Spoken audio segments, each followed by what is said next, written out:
Good evening. Welcome to our second week of our family devotions for Wednesday, March 3rd. In case you missed the last message, we are talking about Lazarus, the story in John 11 that can be a little difficult to read and difficult to fully understand at times.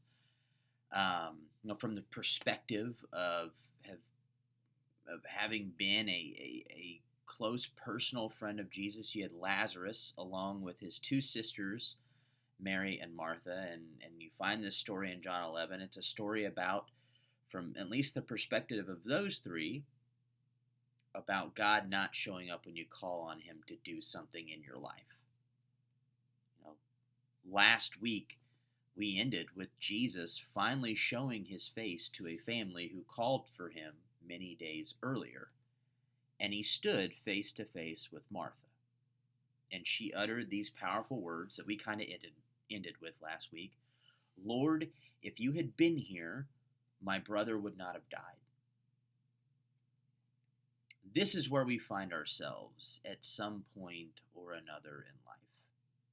Like, God, I needed you, or Jesus, I asked you, and you didn't do anything. For days leading up, Mary, Martha, Lazarus had thought that the moral of the story was death. And if we would have ended the story last week, that's exactly what it would have ended with. Almost like you can't count on God, he's just going to let you down. However, that's not the story Jesus saw. We're looking at it now from Jesus' perspective. And his perspective is life. And so it's going to be a lot happier tonight. But where we're going to be is John chapter 11. Starting in verse 17, I'm going to read down really to the end of the story in verse 44. I'm reading from the NLT version. Feel free to choose whatever version you're most comfortable with. But it says, when Jesus arrived at Bethany, he was told that Lazarus had already been in his grave for 4 days. Bethany was only a few miles down the road from Jerusalem, and many of the people who had come to console Martha and Mary in their loss. When Martha got word that Jesus was coming, she went to meet him. But Mary stayed in the house. Martha said to Jesus, Lord, if you only had been here, my brother would not have died. But even now I know that God will give you whatever you ask. Jesus told her, your brother will rise again. Yes, Martha said, he will rise when everyone else rises at the last day. Jesus told her, I'm the resurrection and the life. Anyone who believes in me will live even after dying. Everyone who lives in me and believes in me will never die. Do you believe this, Martha? Yes, Lord, she told him. I have always believed you are the Messiah, the Son of God, the one who has come into the world from God. Then she returned to Mary. She called Mary aside from the mourners and told her, the teacher is here and wants to see you. So Mary immediately went to him. Jesus had stayed outside the village at the place where Martha met him. When the people who were at the house consoling Mary saw her leave so hastily, they assumed she was going to Lazarus' grave to weep. So they followed her there. When Mary arrived and saw Jesus, she fell at his feet and said, Lord, if you had only been here, my brother would not have died. When Jesus saw her weeping and saw the other people wailing with her, a deep anger welled up within him, and he was deeply troubled. Where have you put him? He asked them. They told him, Lord, come and see. Then Jesus wept. The people who were standing nearby said, see how much he loved him. But some said, this man healed a blind man. Couldn't he have kept Lazarus from dying? Jesus was still angry as he arrived at the tomb.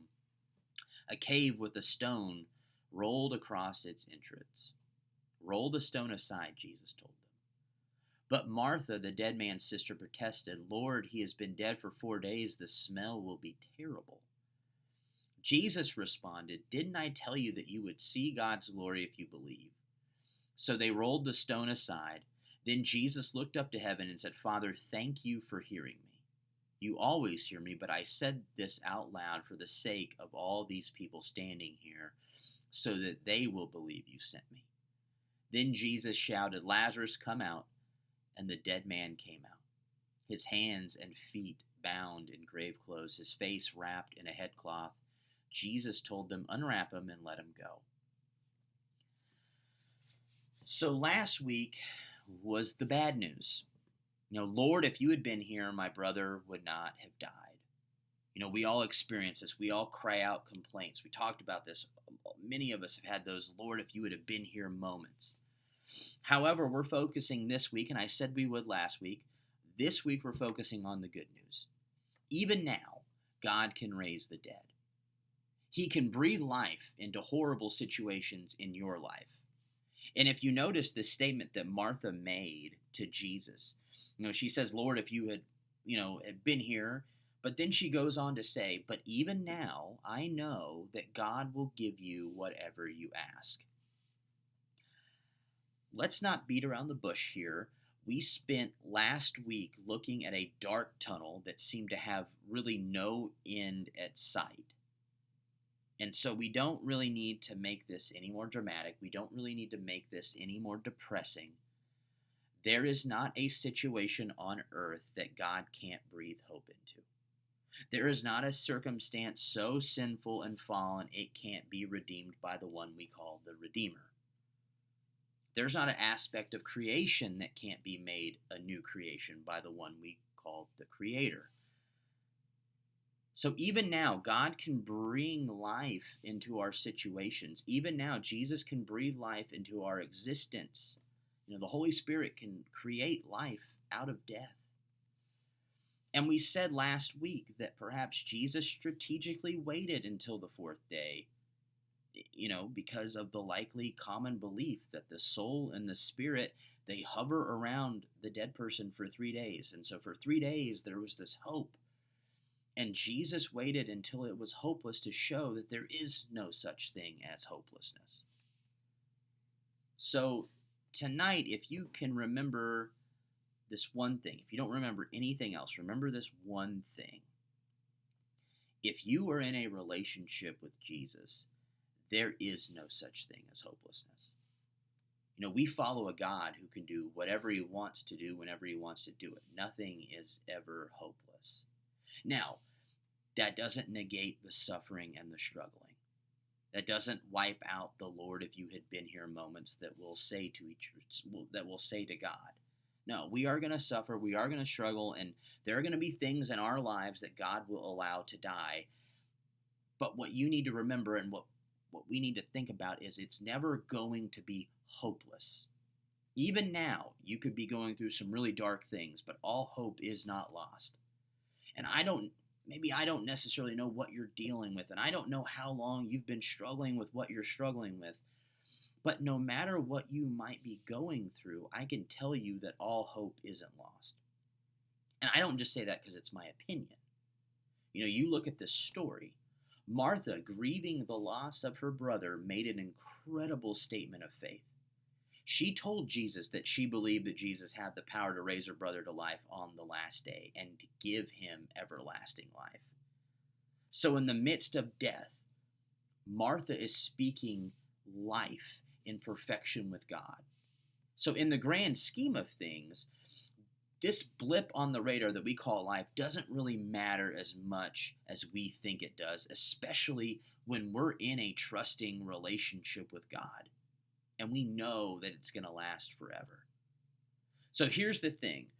Martha said, I know he's going to rise again in the resurrection on the last day. And Jesus said, yes, that is true, but that's not all. If you read through John's gospel, you see Jesus do all sorts of miracles. He started out with probably everyone's favorite trick of involving water and wine. From there, he began to cast out demons, heal the sick, basically did whatever was needed to help those who came to him. So Mary, Martha, and Lazarus knew Jesus as this healer, as this miracle man. But they're about to know him as so much more than that. He told Martha, I am the resurrection and the life. See, Martha was really talking about doctrine. what her belief system was. Jesus was talking about an immediate fact of life. Martha was looking forward to that future day that there will be a heaven, a new earth, where God will wipe away every tear from people's eyes, what we can read in Revelation 21:4. And it will happen, by the way. However, Jesus was talking about a present reality, saying, I am the resurrection and the life. It's not just a statement talking about everlasting life. He's talking about here and now. The resurrection power of Jesus Christ is not only after you die, it's for right now as you live. This means that we don't become Christians just because we want to go to heaven. We become followers of Jesus because we know we want him and his power of resurrection and life in our lives at this moment. Jesus didn't respond to Martha by telling her, I can resurrect. I'm able to perform a miracle of resurrecting a dead body. That's not what he said. It wasn't really about the fact that he had the power to do it. It was the fact that he was the resurrection. He is the resurrection. You can put your faith in him because of who he is. You can put your hope in him because of who he is. You can put your trust in him because of who he is. It's not about what Jesus can do. It's all about who Jesus is. Like if you think about it this way, in this story, Jesus was able to perform a resurrection. But as great and as cool as that miracle really was, Lazarus still had to die again at a later time. So it doesn't really matter what Jesus can do. It mattered more than anything else that he was and is the resurrection and the life. Jesus told Martha that this wasn't about raising up Lazarus at the last day. It was about him being the resurrection and the life right now in the midst of their circumstance. And then he asked her, do you believe this? And this is something that he's going to ask every single one of us at one point or another. Do you believe this? Jesus didn't ask, do you believe in what I can do? Do you believe in some of the miracles I can perform? Jesus asked Martha and asks us, do you believe in who I am? Will you put your trust in who I am? Did you notice that Jesus doesn't ask her, do you understand? Jesus knows that we don't understand the suffering, the grief, the death that happens in our lives. We don't have to understand everything to believe who he is. We don't need to have an answer for every question to trust who he is.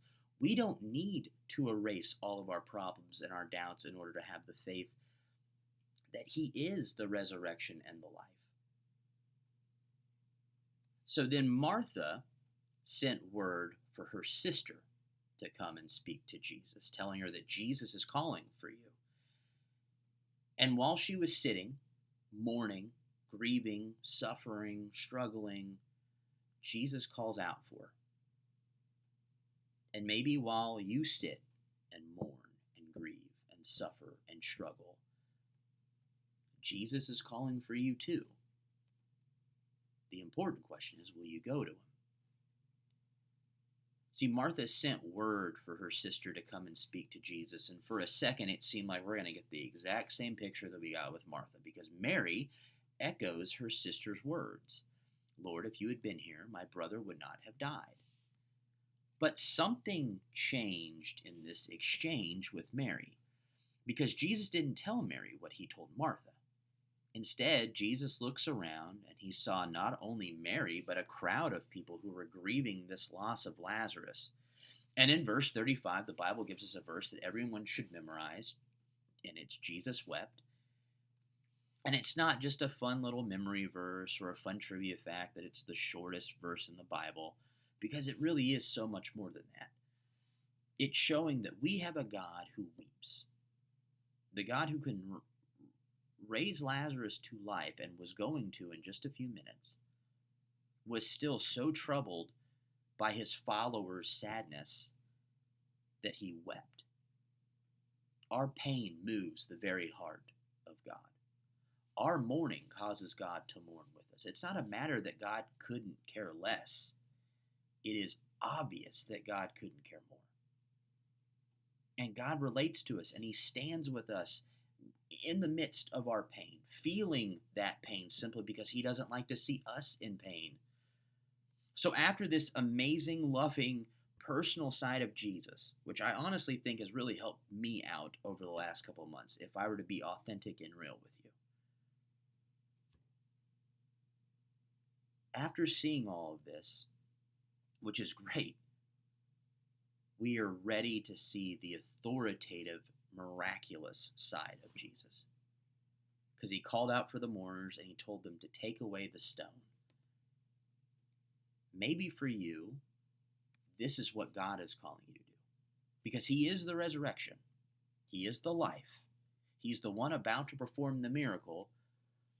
But maybe you need to move the stone away first. Yet this is the complaint the Bible tells us that they made, and it says, Lord, he's been dead for 4 days. The smell will be terrible. And I know what you're thinking. Now, I've looked at different translations for that particular part, and my absolute favorite comes from the King James Version. If you are a King James believer, I'm not trying to offend you at all. It just makes me laugh. So the King James Version says, Lord, by this time he stinketh. I think that's a good biblical word right there. Just the word stinketh. But Jesus was ready to perform an absolutely incredible miracle here. And when he told them to move the stone away, their response, of course, was, it probably smells in there. Like, God, death has eaten at Lazarus for days now. It's probably not a pretty sight. And these people needed to realize that they've got bigger problems than really how it smelled. Because God is calling us to take away the stone that is hiding some of the death in our lives so that he can deal with it. However, sometimes we're too worried about exposing ourselves because if we take away that stone, dude, people are going to see it. People are going to smell it. The death that we've experienced. But in order for Jesus to bring life into our dead situations, we need to be willing to put up with that smell for a moment. Knowing that it's going to get uncomfortable. I want you to consider that for yourselves tonight. That we have times of struggling, times of suffering, times of death. We can't be afraid of the smell and try to hide it away. We need to be honest and authentic with ourselves. We need to be honest and authentic with God and with other people. We need to allow Jesus to be the resurrection and the life in our lives. No matter how it smells, we're eventually going to have to do what they did. We're going to have to take the stone away before God and Jesus can ever do anything. We have to be willing to change. So after a bit of convincing, they moved the stone away and Jesus prayed. And if you remember what we read, notice that when Jesus prayed, he said, Father, thank you for hearing me. And when Jesus said that, he wasn't just saying, you're always listening. He wasn't just saying, I know that you can hear me. What this meant was that Jesus had prayed for Lazarus before. This is not the first time that he's prayed for Lazarus and what was happening there. That really means that no matter how dead your situation may be, no matter how long you've been waiting for God to show up and do something, no matter how distant his resurrection and his life may seem, he's thought about you. Today isn't the first time God thought about what you're going through. Jesus, even when he seemed distant from Lazarus, was praying to God for him. And that means that when we're in the valleys of life, God is still there. When he doesn't answer, when he doesn't come when we expect him to, he's still around. So Jesus, in this story, cries out in a loud voice, and the death of Lazarus turned into a story about resurrection and a new life. And I want to suggest to you today that God can turn whatever you're going through. He can turn the most hopeless, death-filled situations into a story of life. I know that because he is doing it in mine. Little by little, day by day. You just need to roll away the stone. Jesus can do whatever he wants to do. But let's not focus on what he can do and lose sight of who he is in the difficult times. He's still the Redeemer. He's still the Creator. He's still the Savior. He's still the resurrection and the life that he says here in John 11. But even when he seems distant, and you can't get a sense of him in what you're going through, remember, he's lifting you up before God the Father in prayer. He will bring life into your dead situation one way or another, because there is no such thing as hopelessness. And I hope that is a message that you all can remember tonight. So as you guys go through this family devotional, remember that the questions have been emailed out. The questions are also available on YouTube or Facebook, whichever platform you're using. It's in the comment box right there. All the questions that you need to be asked. Just a reminder for parents. I know I put this last week, and I put it again this week. Don't be afraid to let the teens lead and speak. Be authentic with them, and and hopefully they can be authentic back. I know that this might be a little bit of a struggle. Also, if you have any good ideas on to make these any better, please feel free to shoot me an email or a text. Probably is the best way to reach me. But anyways, just in any way you want to contact me, just contact me. That'll be fine. But again, I look forward to continuing to do these, and I will see you guys next week.